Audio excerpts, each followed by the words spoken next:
काँग्रेस, शरदचंद्र पवार पक्ष, काँग्रेस पक्ष यांच्या सर्व इच्छुक उमेदवारांच्या आज आम्ही 20 प्रभागातील सर्व मुलाखती पूर्ण केल्या। त्याचबरोबर शिवसेना, उद्धव बाळासाहेब ठाकरे या पक्षाचे प्रतिनिधी आणि त्यांचे इच्छुक उमेदवार यांनाही आम्ही आज भेटलो।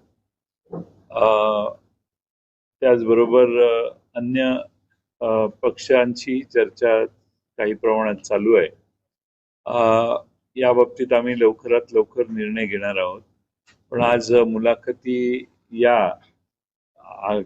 विकास आघाडीच्या वतीनं आम्ही या ठिकाणी घेतलेल्या आहेत आणि आम्ही सगळ्यांनी काँग्रेस पक्ष हा या सांगली, मिरज, कुपवाड मधला एक जुना आणि मोठा पक्ष आहे।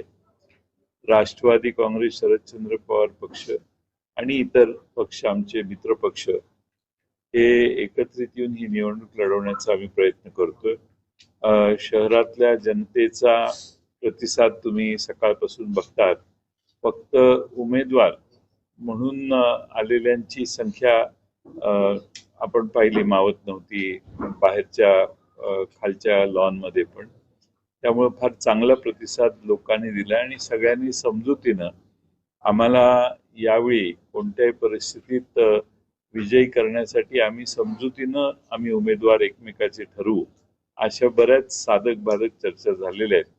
मला वाटतं की आम्ही 29 तारखेपर्यंत आमचे शहर होणं, महिलांची सुरक्षितता, शहर भयमुक्त होणं, अनेक खून दिवसाढवळ्या या शहरात पडलेले तुम्ही सगळ्यांनी बघितलेले आहात आणि म्हणून आम्ही खरं म्हणजे ज्यांच्या हातात हे शहर, राज्य आणि हे शहर आपण या शहरातल्या जनतेनं सोपवलेलं, त्यांनी मागच्या 5-7 वर्षात जे केलेलं आहे त्याची परिणिती म्हणून आज या शहराची अशी अवस्था झालेली आहे।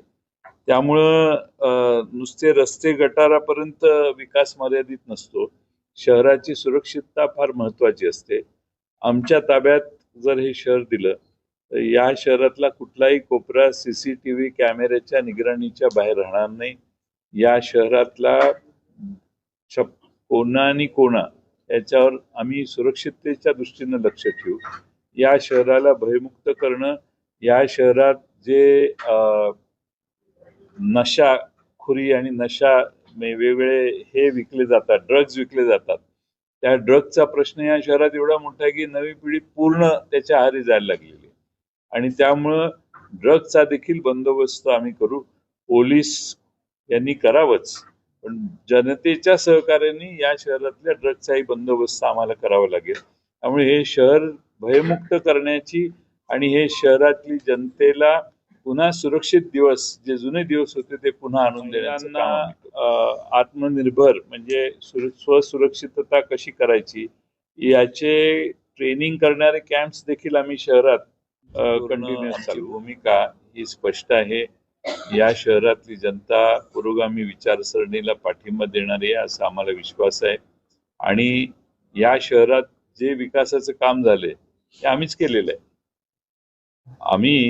आमची ज्यावेळी सत्ता होती तेव्हापासून या शहरातल्या ड्रेनेजच्या प्रश्नापासून पाणी पुरवठ्याच्या प्रश्नापासून, पण आम्ही आता परत जाहीरनामा करून येऊ तो आम्ही दोन्ही पक्ष एकत्रित येऊन आणि आमचे घटक आघाडीतले आम्ही पुन्हा जाहीरनामा करू।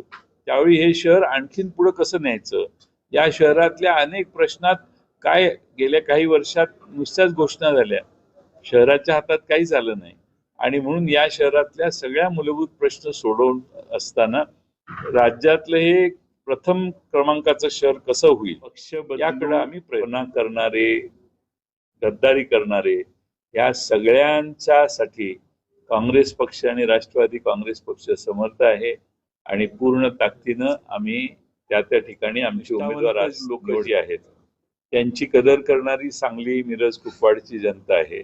त्यांना येणाऱ्या आणि जाणाऱ्यांच्या विषयी काय वाटतं याचं उत्तर सांगली, मिरज, कुपवाडची जनता 15 तारखेला मतातून देईल असा मला विश्वास आहे।